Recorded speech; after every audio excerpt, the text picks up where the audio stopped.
책을 읽다가 보니까 예배자의 10계명이라는 항목이 나와 있는 것을 보았습니다. 호기심이 있어서 그것을 더욱더 읽게 되었습니다. 참고사나 거기에 몇 가지는 제가 소개해 드리고 있습니다.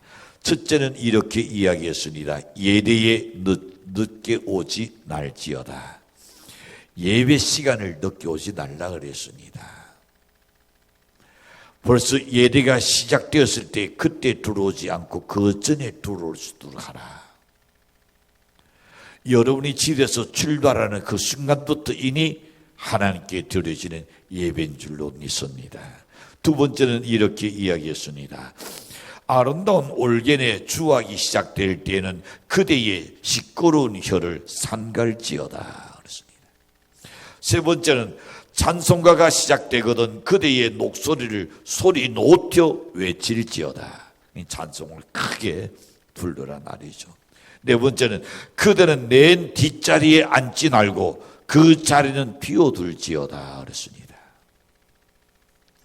다섯 번째는 연독계를 두려워하지 말라.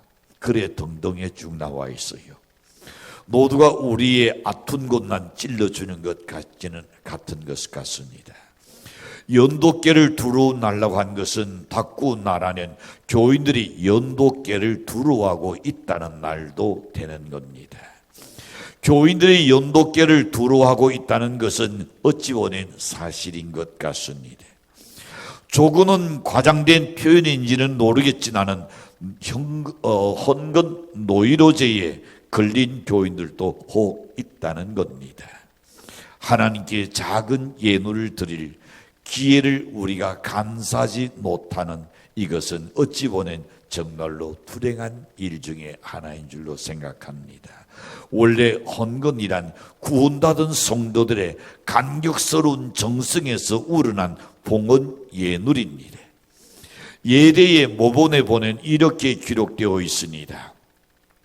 교회의 각 성도는 주께로부터 받은 재물을 가지고 정한 규례대로 헌금하는 일을 배양할지니 이로써 주 예수 그리스도의 명하신 대로 복음을 천하 만민에게 전파하는 일을 도우니 오르니 주일마다 이 일을 위하여 회중으로 헌금하는 기회를 정하는 것이 합당하고 매우 아름다운 일이다. 성경에 가르친 대로 이같이 헌금하는 것은 전능하신 하나님께 엄숙히 예대하는 것의 일부분으로 한다. 이렇게 되고 있습니다. 그러나 극소수의 잘못된 지도자들이 없잖아 있습니다. 그로 인하여 교회가 혼란에 빠지는 일도 있죠. 때로는 이 부흥지대의 강사들이 또한 그로 인하여서 성도들을 더 시온에 빠뜨리는 수도 없잖아 있습니다. 아니면 사슬 기도원에서 문제가 되는 일도 번돈이 일어나는 것을 봅니다. 우리는 이와 같은 불행을 시인이 유감스럽게 생각합니다. 그러나 우리 교회는 가장 기본적인 헌금 외에는 거의 시행하지 않고 있습니다.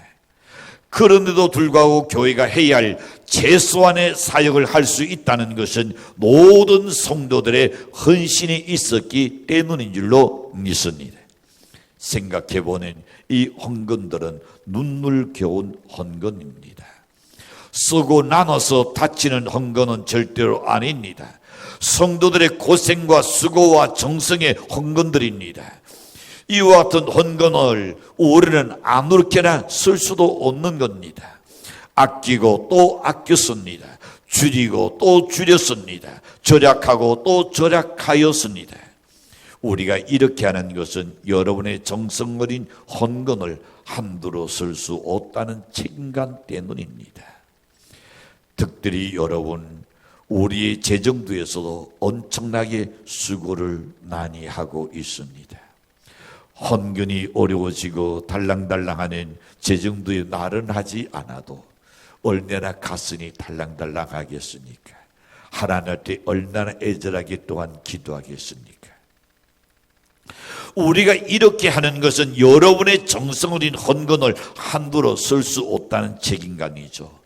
충성스러운 성도 여러분과 재직 여러분께서는 다음 주 추수감사절은 평소 감사보다 특별한 절기기에 주님을 한번 감동하게 하고 칭찬받는 가두의 두렛돈을 생각하면서 추수감사절 헌금에 참여하는 성도들의 정성과 그 자세를 새롭게 다짐하고자 합니다. 빌립보서 4장 19절에 보시면 이렇게 말씀합니다. 나의 하나님이 그리스도 예수 안에서 영광 가운데 그 풍성한 대로 너희 모든 설 것을 채우시리라. 이 말씀을 여러분 믿습니까? 하나님께서 채워주셔요. 저는 나와 함께 있는 우리 녹사님들에서 놀랄 때가 있습니다. 우리 목사님 늘 이야기합니다. 쓰고 나니 또 하나님께서 채워주셔. 쓰고 나니 또 채워주신대요.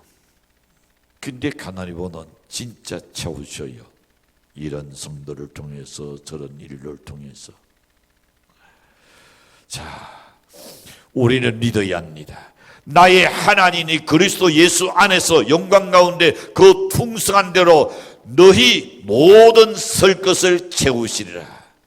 설 것을 채워주실 줄 믿어야 합니다. 첫 번째 생각해 봅니다. 예수님께서는 성도들의 헌금을 지켜보고 계신다는 사실입니다.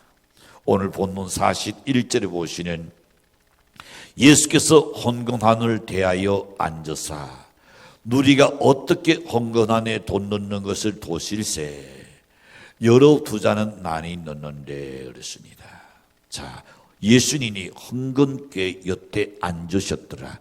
거기 헌금은 어떠냐면 이렇게 바구니를 돌리는 것이 아니고 큰 나팔이 여기에 이렇게 놓여 있습니다. 그는 성도들이 한 명씩 한 명씩 줄서 나와서 그리고 헌금 안에 넣고 그리고 헌금 나팔에 넣고 그리고 돌아갑니다. 근데 주님이 거기에 이렇게 앉아서 지금 보고 계십니다. 자, 누가복음 21장 1절과 2절에 보시면 이렇게 말씀합니다. 예수께서 눈을 들어 부자들이 헌금 안에 헌금 넣는 것을 보시고 또 가난한 가두가 둘에 또 넣는 것을 보시고 그랬습니다. 여기 본다는 날은 무슨 날입니까? 주의 깊은 관찰을 의미해 줍니다. 주인 넣는 그 사람들을 굉장히 관찰하고 있었다는 겁니다. 다시금 돈다는 날은 유신이 돈다는 뜻입니다. 예수는 헌금궤 앞에 앉으셔서 헌금궤에 헌금 넣는 모든 사람의 헌금과 그들의 마음을 살피셨더라 그랬습니다. 부자의 많은 헌금을 살펴보셨고 가난한 가두의 작은 헌금을 살펴보셨습니다. 그리고 그들의 마음까지도 주님 살펴보셨습니다. 예수님의 헌금궤 앞에 그냥 지나가는 사람은 아마 그들도 살펴도 하실 겁니다. 그러나 오늘 본문에 보니까 헌금궤 앞에 그냥 지나가는 사람은 아마 한 사람도 없었는 것 같습니다. 이것은 무엇을 말해줍니까? 하나님 앞에 예대하기 위하여 나온 모든 성도는 모두 헌금에 참여해야 한다는 사실을 우리에게 교훈해 주고 있는 내 대목입니다. 왜냐하면 헌금은 예배의 일부분이기 때문입니다. 여러분, 이런 설교를 해야 한다는 것은 정말 마음이 무겁습니다. 그러나 성도들의 축복을 받기 위해서는 필수이기에 안 할 수가 없는 겁니다. 우리 성도들은 누가 11조 헌금, 감사헌금, 성공을 하는지 누가 안 하는지 잘 모릅니다. 누가 복을 받아서 헌금을 많이 하는지 누가 헌금을 적게 하는지 우리 성도들은 잘 몰라요. 재정부와 그리고 목회자 우리 주님답게 아마 모를 겁니다. 그러나 우리 예수님은 지금도 지켜보고 계신다는 사실을 잊지 마시기를 바랍니다. 사무엘상 16장 7절에 보시면 하나님은 사람의 중심을 보신다 하셨고 나태돈 9장 2절에 보시면 예수는 사람의 믿음을 보신다 했습니다. 예수는 부자의 헌금하는 것도 보셨습니다. 예수님께서는 가난한 가도에 헌금하는 것도 보고 계셨습니다. 예수는 서기관과 바리새인들의 사악한 그 통로도 주님께서 하셨습니다. 언젠가 모든 선과 악이 주님 앞에 판단받게 될 줄로 믿습니다. 모든 충성과 불충성이 드러날 겁니다. 그런즉 우리 주님은 오해받고 학대받고 틱탁받는 자들에게 하나는 위로자가 되실 줄로 믿습니다. 주님은 가난하여 많은 헌금을 못하는 자에게 위로자가 되실 줄로 믿습니다. 그러나 주님은 또한 잘 사는 부자에 있어서 인색하여 작은 헌금답게 놓들이는 자들에게도 주님이 경고하셨다는 것을 아셔야 합니다. 왜냐하면 예수는 우리의 헌금하는 손길을 지켜보고 계셨기 때문입니다. 두 번째 생각해 봅니다. 헌금의 다소를 판단하는 기준을 우리에게 가르쳐 주고 있는 본문입니다. 사람들은 흔히 헌금 액수의 많고 적은에 따라서 그 사람이 믿음 있고 없음을 판단해 버립니다. 그러나 그것은 옳은 것이 아닙니다. 사람은 헌금을 많이 한 사람은 믿음이 좋고 헌금을 적게 한 사람은 그렇지 않은 사람으로 판단합니다. 나는 그렇지 않아요. 헌금 액수에 따라 신과 불신을 판단하고 충성과 불충성에 결정하게 되는데 이것은 대다수 사람들이 생각하는 관점이죠. 그러나 예수님은 그렇게 생각하지 아니하셨습니다. 예수님께서 헌금계 앞에 앉아 계신 동안에 41절을 보낸 여러 부자는 많이 넣는 것도 도왔습니다. 42절에 가서 보낸 한 가부가 와서 두 렛돈을 땡그랑 넣는 것도 보셨습니다. 렛돈은 가장 작은 화대 단위의 동전을 의미합니다. 그 뜻은 아주 많지 않다는 의미입니다. 그것은 도잘것없는 헌금이었습니다. 그것은 어느 일에 큰 보탬도 되지 못합니다. 사람들은 가도의 이 작은 헌금에 대해서는 그들도 보지도 않았을 것입니다. 그러나 부자의 많은 헌금은 칭찬을 받을 것 같이 여러분 생각되어졌으나 우리 주님께서는 이렇게 말씀합니다. 43절에 가서 보시면 내가 진실로 너에게 이르노니 이 가난한 가도는 연독교에 넣은 모든 사람보다 많이 넣었도다. 이 말씀 뭡니까? 모든 부자가 헌금한 것보다 더 많은 것을 드렸다. 왜냐하면 부자들은 자기 재산 중에서 쉽게 다칠 수 있는 일부분을 드렸습니다. 내 지갑 속에서 그 일부분 그냥 드렸어요. 또한 다쳤다 해도 아직도 풍성히 남아있는 돈이 더 많이 있습니다. 그러나 가부는 어떻습니까? 이 두 렛돈은 그녀의 가진 그날의 일용할 양식, 그날의 생활 뒤에 전부를 다쳐버렸더라 그랬습니다. 예수님은 헌금이 많고 적은을 말할 때에 사람들과 다른 기준에 의합니다. 사람들은 액수를 보지나는 예수는 그 헌금의 질을 보신다는 겁니다. 사람들은 행동으로 나음을 판단합니다. 그러나 예수는 나음으로 행동을 판단하실 줄로 믿습니다. 사람들은 헌금 액수에 관심을 쏟습니다. 예수는 그 사람의 재산에 관심을 가지고 있다는 것을 아셔야 합니다. 예수는 그 헌금의 양을 보지 않고 그 헌금의 질을 항상 보고 계십니다.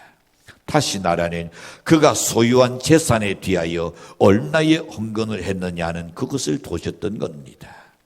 예수님께 있어서는 동기가 그 행위 자체보다 더 중요하다는 것을 말씀합니다. 그런즉 헌금은 항상 자기 재산에 비례하여 봉헌된 것이어야 주님이 인정을 받을 수 있다는 것을 말씀합니다. 세 번째 생각해 봅니다. 진정한 헌금에는 희생이 수반되어야 한다는 것을 가르쳐 줍니다. 희생 없는 헌금이 아니라는 겁니다. 오늘 새벽 예배에 나오신 분들은 아리우나의 타작나당을 통해서 들었을 겁니다. 다윗 임금님이 지금 제사를 드리려 했을 때에 그때 아리우나가 왕이여 우리 집 나당도 쓰시고 우리 집 소도 갖다 쓰시고 땔감도 있으니 갖다 쓰라 그랬습니다. 그때 다윗이 한 말이 뭡니까?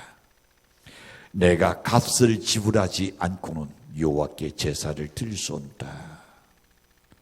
자, 왕이 쓰겠다니 감격해서 드리고 싶었는데 그러나 하나님께 드리기 때문에 내 희생 없이는 내 헌신이 없이는 내가 값을 지불하지 않고는 내가 어찌 하나님께 드리겠느냐 그랬습니다. 오늘 우리에게도 마찬가지입니다. 진정한 헌금에는 자기 희생이 수반되어야 한다는 것 잊지 마셔야 합니다. 44절입니다. 자, 그들은 다 풍성한 중에서 넣었거니와 이 가부는 가난한 중에서 자기 모든 소유 곧 생활비 전부를 넣었노니라 그랬습니다. 문제는 헌금의 총액이 아니라 헌금한 사람이 그 헌금을 위하여 지불한 값입니다. 즉 헌금 자체의 크기가 아니라 그 헌금에 대한 희생의 크기입니다. 우리가 동원하는 헌금에 아무런 희생이 수반되지 않는다면 그것은 극히 작은 헌금입니다. 부자의 나는 헌금은 그들의 재산에 비교하여 볼 때에 오히려 작은 것이었습니다. 그러나 가부의 둘의 돈은 가장 큰 것이었습니다. 왜냐하면 그것은 그녀가 가진 모든 생활 뒤에 오늘의 생활 뒤에 일용할 양식의 전부를 하나님께 드려버렸습니다. 그날은 굶어야죠. 그 희생입니다. 이 희생은 주님께 대한 자기의 책임을 생각할 때에 가능한 일입니다. 또한 이 크신 사랑에 감격하는 사람만이 할 수 있는 일인 줄로 믿습니다. 초신자보다는 오래 믿은 성도의 책임이 더 큽니다. 평신도보다는 직분자의 책임이 더 크다는 것 여러분 기억하셔야 합니다. 가난한 자보다는 부자의 책임이 더 큰 겁니다. 왜냐하면 책임이 따르지 않는 특권은 곧 죄다 그랬습니다. 희생이 따르지 않는 헌금은 무성의한 헌금입니다. 책임을 망각한 헌금은 축복을 포기한 헌금입니다. 우리가 형식적인 헌금이 아니라 내 희생이 따르는 것.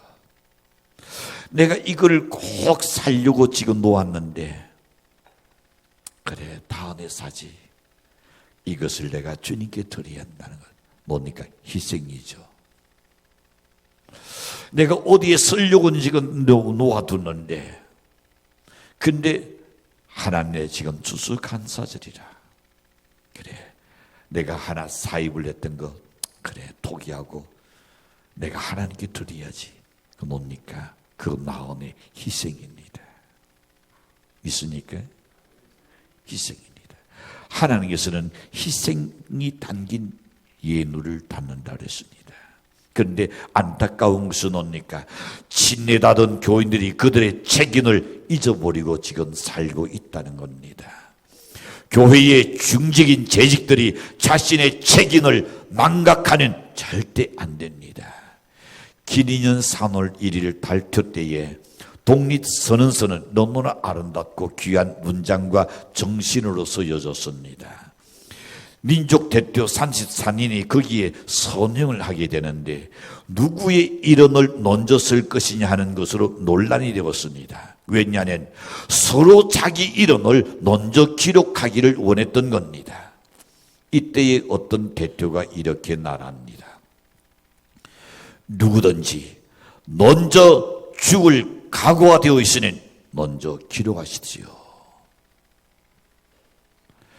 독립난세를 위해서 독립운동을 하기 위해서 먼저 죽을 각오가 되어 있는 사람이 먼저 앞에 기록하라. 모든 사람이 삿시간에 조용해지더라는 겁니다. 사람들은 명예만 생각하고 책임은 잊어버립니다. 사람들은 권리만 주장하고 의무는 망각해버립니다. 그러나 기억합시다. 알을 깨지 않고는 병아리가 두화되지 않다는 것 말입니다. 이 세상에서 그리스도를 위하여 상처를 입은 자는 천국에서 그리스도와 함께 별을 달게 될 것입니다. 열매는 어디에서? 썩은 니랄에서 나온다는 것 알아야 합니다. 내가 썩지 않고는 열매를 절대로 거둘 수가 없습니다. 찰스 알렌 박사가 교인들의 신앙생활에 관한 설문조사를 했는데 그 결과가 참 재미나게 발표했었습니다. 이렇게 했습니다. 교인들 중에 20%는 거의 주일 예배에 출석하지 않고 있다. 사실인 것 같죠?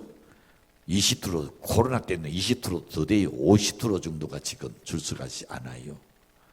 그 다음에 25%의 교인들이 교회에 나오는데 기도한 경험이 온다. 기도해서 내가 하나님께로 응답받은 그런 경험이 온다. 기도를 안 한단 말입니다. 너 묵념은 하겠죠. 그게 아니라 정말로 하나님께 간절하게 기도하는 사람이 온더라. 25%가 온다.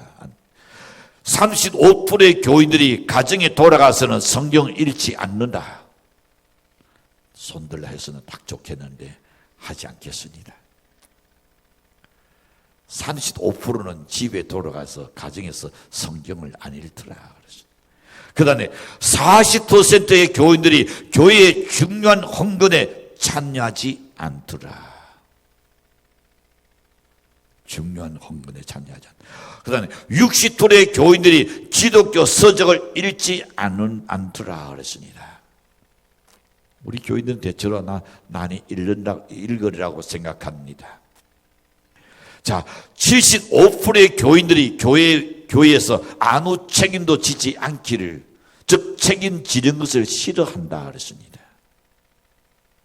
그 다음에 85%의 교인들이 불신자에게 전도하여 인도할 생각을 안 한다. 그런데 놀라운 사실은 설문조사에서 100%의 교인들이 천국 가기는 희망한다. 해야 할 거는 아무것도 하지 않고, 그러나 주님한테 가기는 100%가 다 원한다 그랬습니다. 복을 받기를 원한다 그랬습니다. 자녀가 잘 되기를 바란다 그랬습니다. 이 사실은 교인들이 너무나 이적이라는 것을 우리가 볼 수 있습니다. 단 것은 삼키고 쓴 것은 됐겠다는 것입니다. 권리난 주장하고 책임은 지지 않겠다는 겁니다. 나무는 심지 않으면서 열매를 따 놓겠다는 신도라는 겁니다. 희생은 원치 않으면서 축복은 받겠다는 겁니다. 속된 날로 손 안 대고 코를 풀겠다는 그런 겁니다. 그러나 이런 사고방식은 너무나 착각이요 자기 오해에 불과한 겁니다. 하나님은 축복은 희생의 전제가 항상 요구되고 있습니다. 나태도원 7장 14절에서도 보면 생명의 길은 좁고 협착한 길이라고 말했습니다. 그리고 그 길은 일방통행입니다. 이리 갈까 저리 갈까가 아닙니다. 돌았을까가 아닙니다. 오직 주님의 길을 들으셨으니 줄곧 전진답게 얻는 줄로 믿습니다. 예수님께서 이 가두의 두 렛돈을 칭찬한 것은 그녀의 큰 희생을 보셨기 때문입니다. 그녀의 희생은 모든 부자의 많은 헌금의 비교가 되지 않았습니다. 그녀의 큰 희생은 주님의 칭찬을 받고도 나눔이 있습니다. 왜냐하면 예수님께서 43절에 보니 내가 진실로 너희에게 이르노니 이 가난한 가두는 혼독계에 넣는 모든 사람보다 많이 넣었다 그랬습니다. 예수는 이 불쌍한 가두의 동전 2푼을 모든 사람보다 많이 넣었다. 왜? 자기의 그날의 생활비 전부를 다 돌려버렸습니다. 그건 어떨까요? 굶어야 되는 겁니다. 배고픈의 희생이 있습니다. 엄마 닫죠. 그 쓰라린을 각오하고 다 넣어버린 겁니다. 나는 그 가부가 하나님의 축복을 받아서 물질에 고민 없이 걱정 없이 살게 됐으라고 믿습니다. 주님께서 그렇게 칭찬하셨으니까요. 이유는 주님께서는 양은 보잘것없었습니다. 그 가부가. 그러나 질은 너무나 아름다운 것이었기 때문입니다. 그대가 미미한 것에 불과했으나 희생은 너무나 큰 것이기 때문에 주님이 가장 큰 것을 냈다고 칭찬했던 겁니다. 사랑하는 성도 여러분, 여러분의 헌금에는 이와 같은 큰 정성이 깃들어 있기를 바랍니다. 헌금에는 이와 같은 큰 희생이 포함되어 있어야 합니다. 헌금에는 이와 같은 아름다운 마음이 담겨 있어야 한다고 믿습니다. 이것 없이는 아무리 많은 헌금도 적은 것이 되고 납니다. 이것 없이는 아무리 엄청난 헌금도 도잘것없는 헌금이 되고 나는 겁니다. 중요한 것은 희생입니다. 오늘의 날선을 내주려 합니다. 우리는 가난하고 불쌍한 가두에게서 많은 것을 배워야 합니다. 그 헌금은 양은 도잘것 없지만은 정성 하나 나는 최고의 것이었습니다. 그 헌금은 둘의 돈에 불과했지만은 그 질은 최상의 것이었습니다. 가부의 헌금은 불과 동전 둔리대에 불과했지만은 부자들의 나는 헌금보다 더 많은 영향력을 끼쳤습니다. 가부는 쓰너서 부끄러워서 다른 사람은 아니면 두둑히 든 것을 들고 와서 보란 듯이 넣었지만은 이 가부는 너무나 작은 헌금 손 안에 동전 2개 넣고 부끄러워서 차나 쑥스러워 조심스럽게 땡그랑 넣었습니다. 그러나 주는 그 여인의 마음을 보셨습니다. 여러분, 진정한 헌금은 축복의 씨앗입니다. 정성 어린 헌금은 반드시 엄청난 보상이 있을 줄로 믿습니다. 희생은 축복의 눈을 여는 열쇠가 됩니다. 희생은 버리는 것이 결코 아닙니다. 헌금은 결코 손해만 끼치는 것이 아닌 줄로 저는 확신합니다. 오히려 나의 삶 속에서도 그걸 나는 믿고 그것을 바라보고 그것을 경험하고 살고 있기 때문입니다. 조용기 목사님이 하신 말씀이 있습니다. 나는 하나님께 도단짓 하나를 드렸는데 그 양철짓 날입니다. 하나는 내게 큰 건물을 세계에서 제일 큰 교회를 주셨다고 그분은 늘 감격하며 날씬합니다. 뭘 이야기하니까 자기 집을 농땅 나는 도단짓 한 개를 다 바쳐버렸는데 그건 잘 것 없죠. 그런데 하나는 너무나 내게 큰 걸 주셨다. 여러분, 진리는 결코 변치 않을 줄로 믿습니다. 눈물겨운 헌금은 반드시 보상이 따릅니다. 희생의 헌금은 축복이 있을 줄로 믿습니다. 마리아의 나더 향유는 결코 허비가 아니었습니다. 예수님의 도건이 가는 곳곳마다 마리아의 그 정성이 간증이 되어지고 있는 겁니다. 이 불쌍한 가두의 정성은 예수님의 칭찬을 받을 것입니다. 그것은 곧 엄청난 축복입니다. 예수는 우리의 헌금을 지켜보고 계십니다. 우리의 헌금이 정성스러운 헌금인지 아닌지, 풍성한 헌금인지 아니면 인색한 헌금인지 주님의 기준에 따라 주님은 판단하실 겁니다. 우리의 재산과 소유에 따라 결정됩니다. 진정한 헌금에는 큰 희생이 수반됩니다. 이 같은 헌금은 주님의 칭찬과 보상이 따릅니다. 다음 주일은 하나님께 드리는 추수감사주일 절기입니다. 그냥 감사라 추수감사 절기입니다.